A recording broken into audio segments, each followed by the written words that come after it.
अभ्यास 7। आदरणीय महोदय, प्रदेशों के खाद्य मंत्रियों के 2 दिन के सम्मेलन के बाद केंद्रीय खाद्य मंत्री ने बताया है कि अगले अप्रैल में गेहूं और धान का थोक व्यापार सरकार अपने हाथ में ले लेगी। सब प्रदेशों के मंत्री इस पर सहमत हो गए हैं।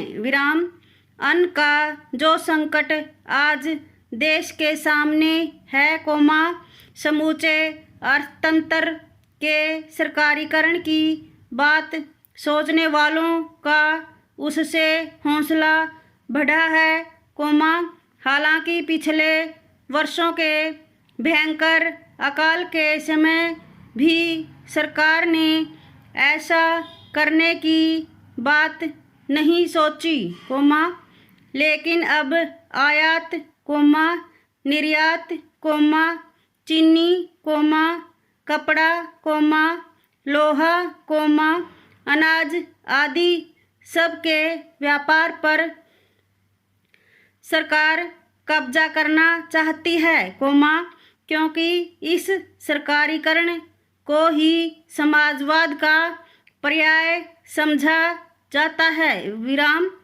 वित्त मंत्रालय पहले 50 लाख टन से अधिक के भंडार बनाने के पक्ष में नहीं था, लेकिन वह इतनी जल्दी 2 करोड़ टन अनाज की खरीद फरोख्त में 20 अरब रुपया फंसाने को कैसे तैयार हो गया और इसके पीछे क्या आर्थिक तर्क हैं, यह बात आसानी से समझ में आने वाली नहीं। अभी तक सिर्फ 6 प्रदेश ही इस क्षेत्र में कदम बढ़ाने को तैयार थे, लेकिन अब सब प्रदेशों ने किस आधार पर इस फैसले का स्वागत किया, इसके कारण भी स्पष्ट नहीं। Next stanza.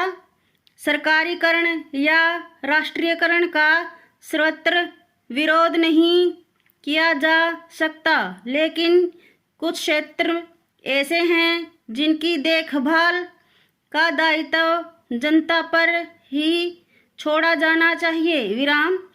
अनाज का क्षेत्र ऐसा ही है। जमाखोरी और मुनाफाखोरी रोकने के लिए सरकार कठोर निरीक्षक की भूमिका यदि निभाए और अभाव की पूर्ति का ही जिम्मा संभाले, तो समस्या का द्विपक्षीय हल भी निकाला जा सकता है और सरकार बहुत सी परेशानियों तथा आलोचनाओं से भी बच सकती है।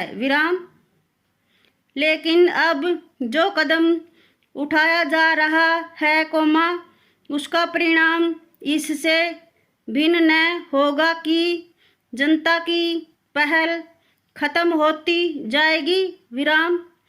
एक के बाद दूसरे क्षेत्र के सरकारीकरण की आवश्यकता महसूस होगी और सरकार तथा जनता की दूरी दिन प्रतिदिन बढ़ती जाएगी।